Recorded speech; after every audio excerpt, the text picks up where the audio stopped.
Hi,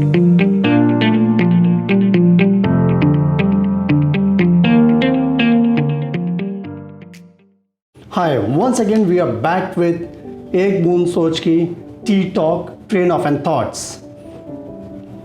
On every occasion, we are having a prominent personality on this platform to come and share their experience. If you look life in general, there's a full of tension.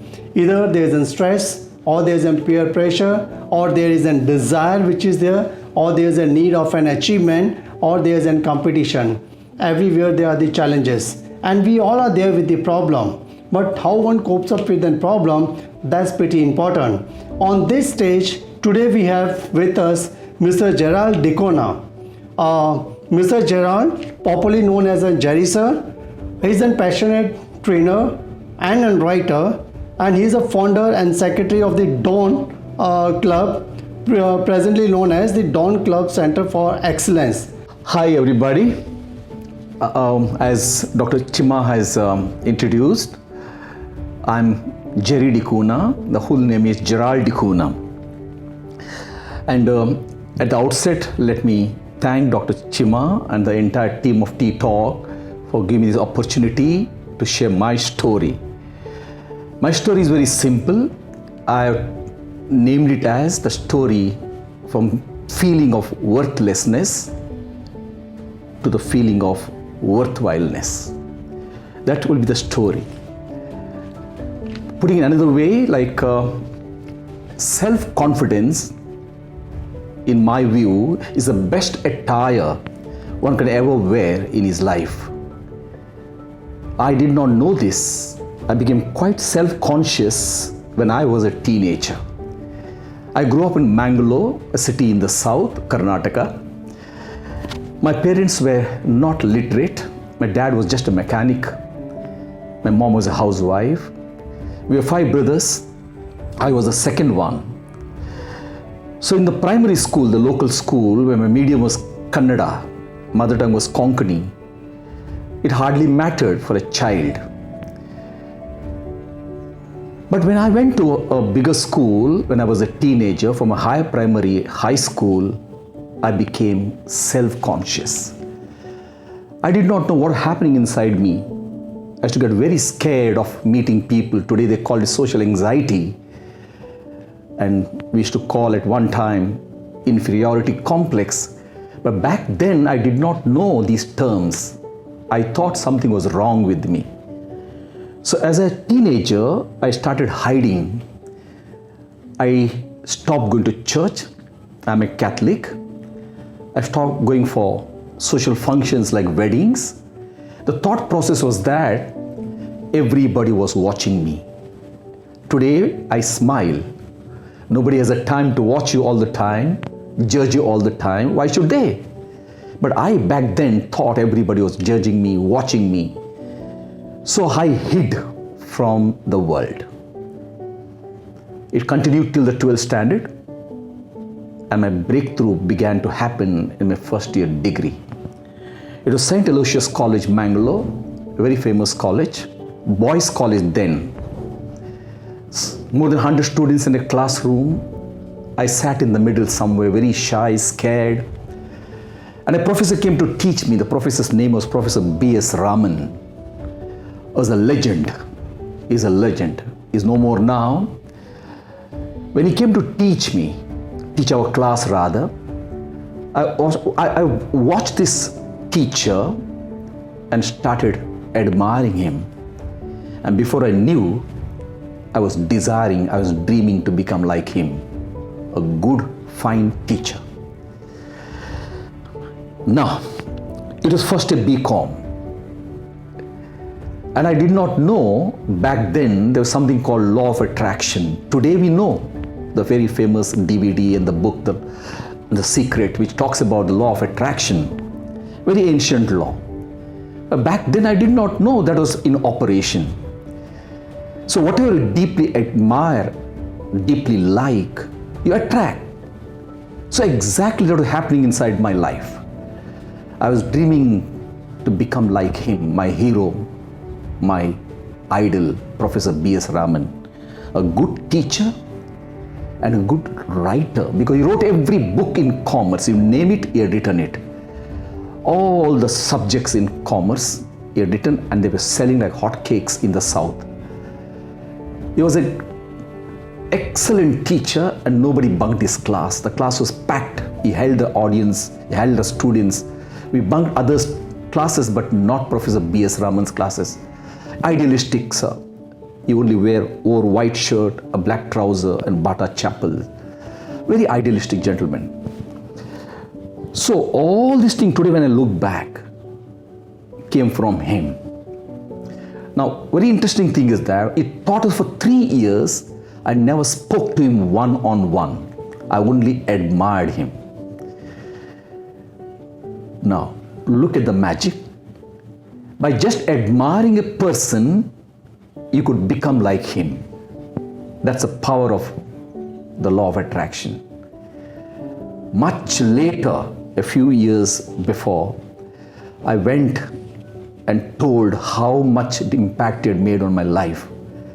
But then, when it all started, for many, many years, I had not told my teacher that what an impact it had made on my life. Now, one more thing was happening. I started teaching my 1 or 2 classmates after the college hours, just for the pleasure of it. First a BCom, the commerce subject, accountancy subject. And when my friend said, "Jerry, you teach very well," that was the first seed of my self-confidence. I was feeling there was something inside me. I was feeling worthwhile. Well, a strange thing began to happen when I was dreaming. I was dreaming to become a teacher and a writer, but suddenly some 2 negative voices started surfacing. The negative voices were, you can't become like Professor B.S. Raman for simple 2 reasons. One, you can't speak English because you came from a vernacular medium. You can't make one sentence in English. The second, you have stage fear. You're worried. You're dreading to talk to people. You tremble. How would you ever become a teacher like him? How would you ever write like him? So it all started there. It is a battle of 2 foxes. You must have heard this little story. What I did was, I wanted to become teacher and a writer so desperately, so badly. So I had to beat my handicaps. My 2 handicaps were my stage fear and my English. So I began to write a line or 2 in my private diary. I started showing them to my friends. I could not speak, but I could write and I could share. I mean, again, they said, "Jerry, you teach well, write well." My self-confidence began to move up. So that habit of writing 1 line, 2 line in order to beat my fear, in order to overcome a language problem, has stood by me. Even today at 63, I keep blogging, keep writing every day. A day doesn't pass without writing. But it started from there. I wanted to beat my fear. I wanted to overcome my fear. I wanted to overcome my shyness. I wanted to become like my idol. So it started from there. So my handicaps became my greatest blessings in life. Just 1 second. Shall I start with? Yes. So this was a story that began in first year BCom. At that level, it was okay. I was in the class. I was after the class teaching 2 or 3 of my friends, writing a few lines on my diary. But all these are connected. I kept teaching my college friends, and it grew up, the group grew up. We were poor at home, but then I was not charging any money. I was just enjoying. And I did not know all these were connecting dots. Now, after my graduation, I decided to come to Mumbai. And my initial days of struggle in Mumbai, I found on the footpath, Viti area, Fort area, I found a book called Think and Grow Rich by Napoleon Hill. Now you must have heard of this book, and now it has become a movie now. Look at the beauty of this. The author Napoleon Hill was no more when I found the book on the roadside. Now it's an invisible teacher. I was jobless and I've been reading this book day in and day out, day in and day out. There's a second impact. And because I was jobless, I was hungry, the message of the book sank straight into my heart. Yes, one idol, Professor B.S. Raman, one idol, Napoleon Hill. Now, all these things also would take me to the story of Ekalavya from Mahabharata. Now, as you all know, Guru Drona was a great teacher. He taught archery only to the ones from the great Khandans, the princes like Arjuna. When this little boy, tribal boy, went to learn from him, he was rejected. Now, what this boy did, he was not dejected. He went back to his hut, made an idol of his guru. He worshipped him. He saw hiding how his teacher was teaching others. And he learned the art of archery. So when I look back, what I did in my life was exactly what Ekalavya did. So Ekalavya idolized. So I think the word idolizing has come from what he made. He made an idol of his teacher and worshipped him. So I made an idol of my teacher, my Drona, Professor B.S. Raman, and I idolized him. And eventually, I became a teacher, I became a writer, like my idol. Now, I also came across a book called The Changes. It was meant for teenagers, and I don't even remember the author's name. I tried to Google and find out who wrote the book called Changes. But what the book conveyed has stayed with me, and I shared this knowledge with lots and lots of people. In my workshops, when I tell the story of my self-confidence journey, I talk about this analogy, this imagery which the book has shared. I would like to talk about this today. It's worth knowing. This author, who is an unknown author for me, he says self-confidence is like a stool with 3 legs. Now, right now, I have a small chair here. It has 3 legs. Normally we call them tripod, The 3 legs should be firm. Otherwise, your self-confidence doesn't stand. Now, let me just take you to the 3 legs. The first leg, take responsibility. The second leg, feel worthwhile. And third leg, feel appreciated. It's as simple as that. The center and the first leg, take responsibility. It's your life, it's your success. You take charge for your success. Between you and your success, nobody else should come. Stop blaming, stop reacting, stop feeling victimized. Get up, take charge, be proactive. What Ekalavya did was exactly this. He did not go and sulk. He did something to overcome his problem. And that school of Ekalavya, the spirit of Ekalavya, is an open school of self-development. We all have to join the school. It's called self-development. Take charge. Don't wait for anybody else to do your job. Your success is your responsibility. The word responsibility, as many of you know, the ability to respond to a situation in your life is exactly opposite of being reactive. Don't be reactive. reaction come from blame, feel victimized. Don't do that. Take responsibility.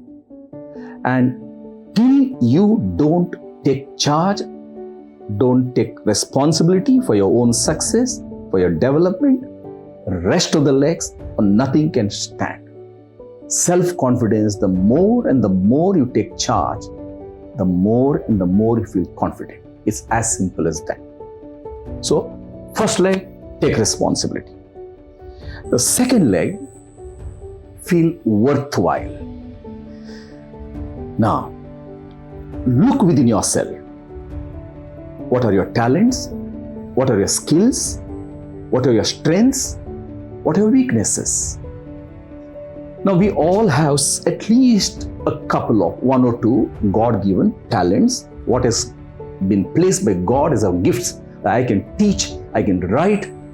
These were the talents. I woke up one day to my talents. I became aware of my talents. So, look within and find out what are your God-given talents. And the more you're aware of your talents, it becomes easy to convert them into skills. Now, converting the talent into skill is a process. Now, person like me, I honed my skills. I did not go to any training school to become a teacher. I did not go to any writing school to become a writer.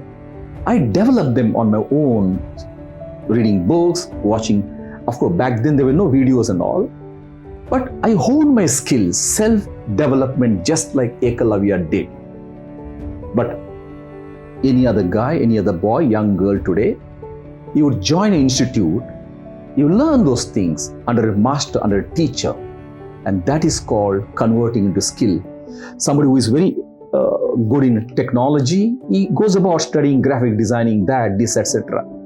Somebody joins some course in finance, somebody joins marketing course. All these are skills, nothing but skills. Ultimately, what matters when you are more and more aware of your talents and the skills, you feel confident. Now, imagine this situation now that you're looking within and you find nothing, hollow, empty. When you're feeling hollow and empty, andar khali lagta hai. How would you ever feel confident? So the key to feel confident is become aware of your talent and your skills. Now become aware of your strength. It's a strength according to, in my view, are my positive personality traits. For example, today, I was supposed to be here at 4 o'clock.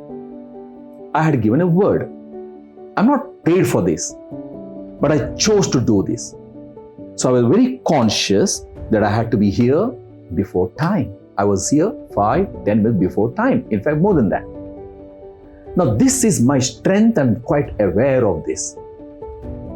It is not talent. It is not skill. It is a personality trait which consciously I become aware of that I can be punctual.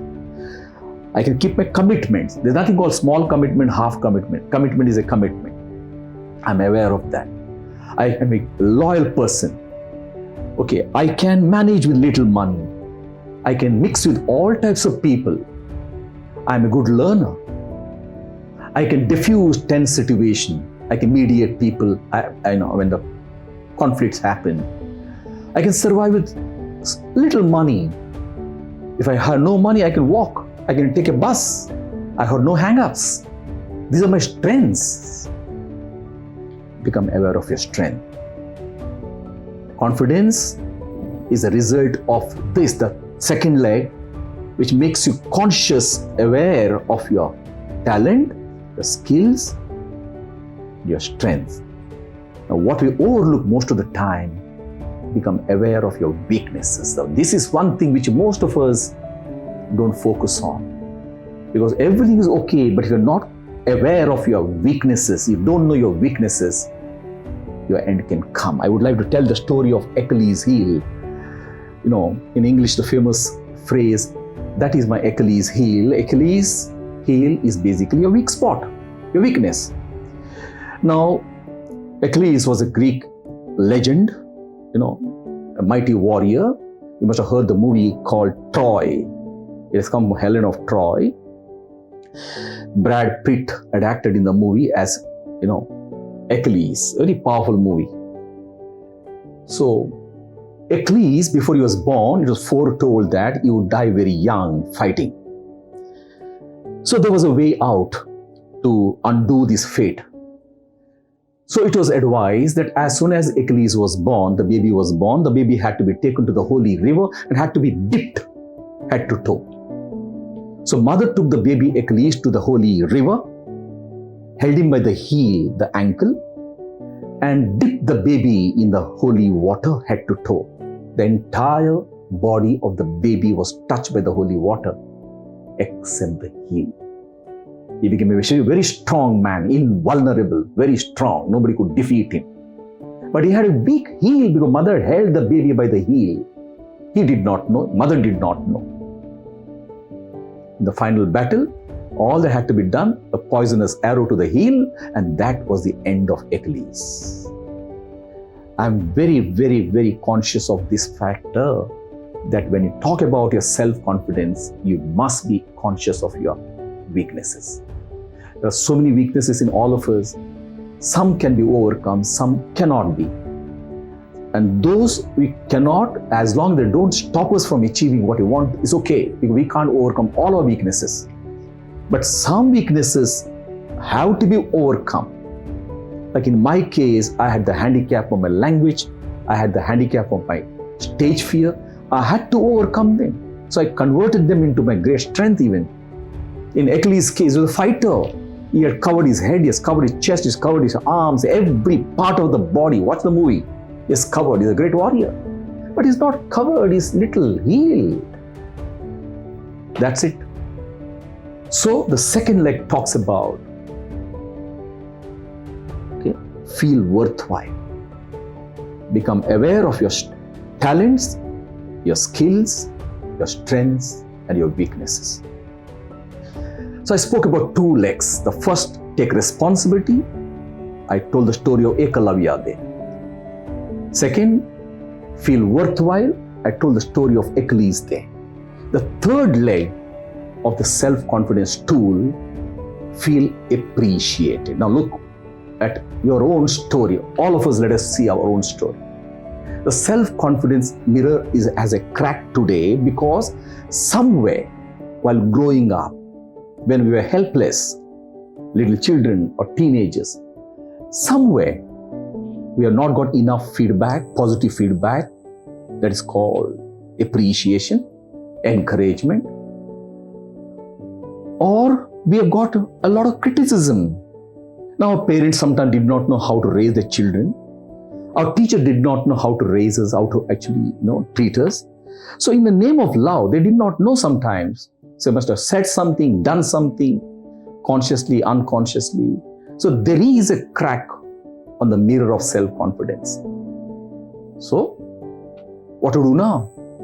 I can't keep on living, blaming, my teacher, my parents like this. We can't. There could be abusive parents, childhood. There could be a lot of things in your life. You can't do anything about it. You can't undo the past. But one thing you can do, you don't repeat the same thing today.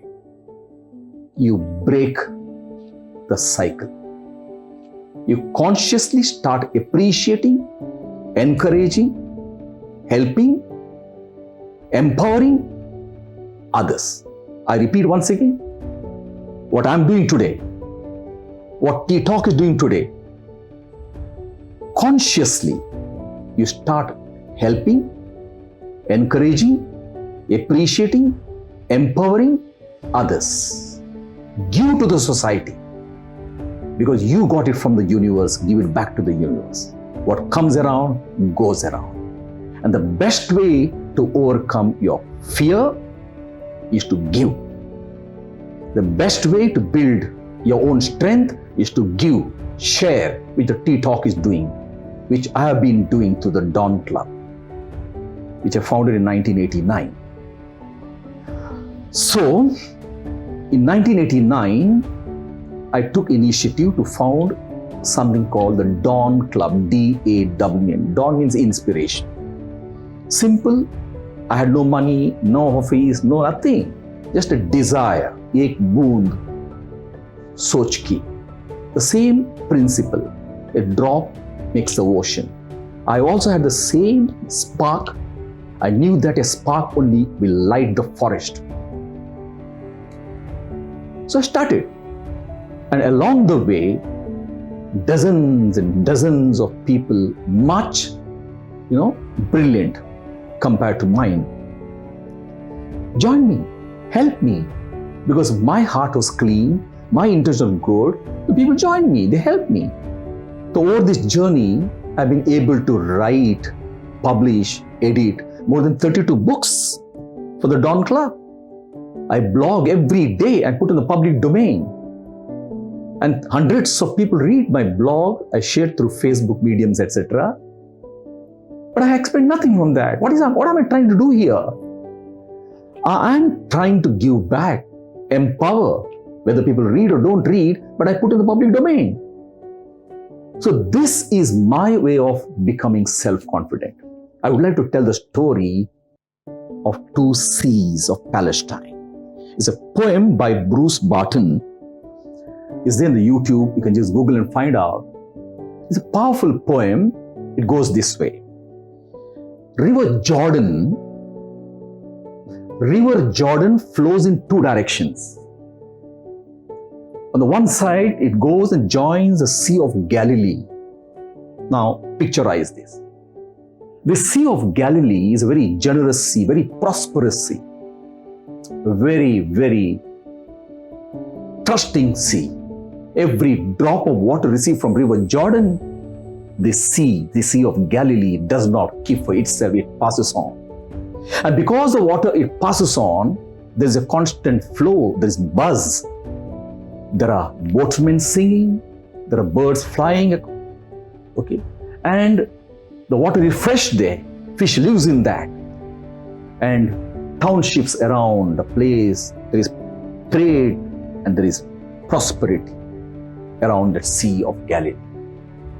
The same River Jordan flows in another direction, joins another sea. Now this sea is very suspicious, skeptical. It doesn't trust easily. It's very insecure. Every drop of water received from River Jordan, it hoards. And because it doesn't give the water back, there is stagnation. The air is thick about that. No birds, no boatsmen. No trade happens there. Nobody passes that side unless on an urgent business. And there is a gloom around. And the sea is called the Dead Sea. And the poem ends with the two lines. There are two seas in Palestine. There are two kinds of people in this world. There are two seas in Palestine, and there are two kinds of people in this world. So my choice was this: to which sea I should belong, I should be. River Jordan is like God. God has given the same talent, same water, same boond, same soch to everybody. But what are we doing with our talents and our skills? Same water. River Jordan is God's blessings.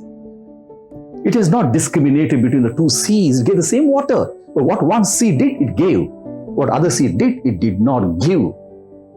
It stagnated and became a dead sea. The one which gave became prosperous sea.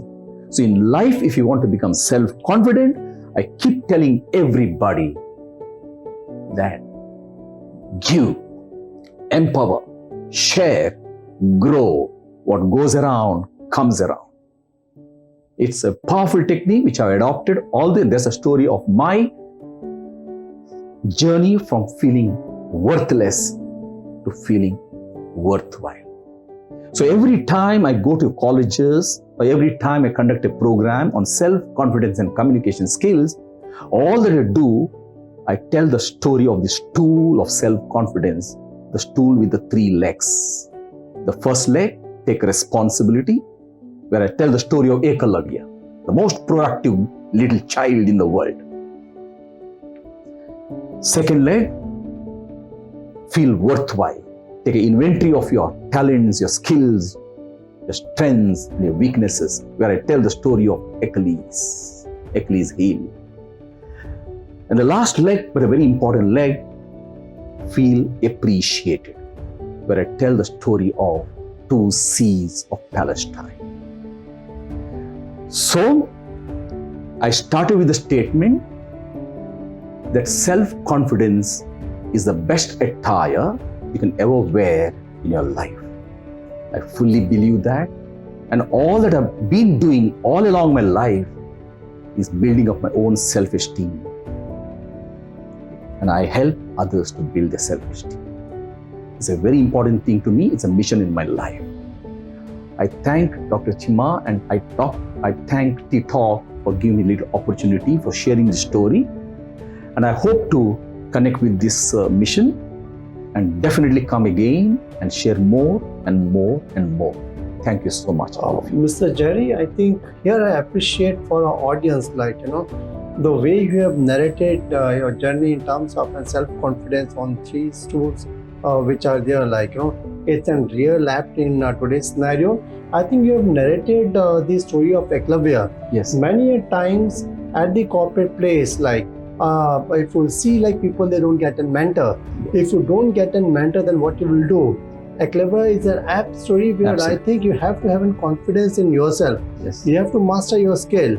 And in fact, if your mentor is not supporting you, but you have to ensure what kind of a skill set, what kind of qualities which are there in your mentor, which you can Yes, sir. have in you, So in a life, many a times, many of them, they don't get a mentor, but if they're having a self-confidence in themselves, and if they learn from the surrounding, then it becomes much more easier for them. You're right, sir. Self-confidence is more important. Yeah. And then I think beautifully by listening to your story, when you did spoke about V.S. Raman, and we feel in T-Talk a word of an encouragement, a word of a reassurance, and the word of an comfort. Yeah. Ek boon soch ki can bring a great transformation. One word of an encouragement given by Raman to you, saying that, yes, Jerry, you can do it. That was the time when you got your confidence back. I think that was a beautiful thing which came out as far as your great story which is concerned. Yes, when we talk in terms of three stools, first a responsibility you did spoke about, and then is a feel worthwhile, yes. and third is a feel appreciated. Yes. And all your learning from Napoleon Hill book, I think was great, and something to know about the learning from Eklavya which was there. Yeah. May this drop become a ocean. Thank you. My very much. prayer, my wishes. Thank you very much. Thank you so much. So nice. Thank you so God much. bless.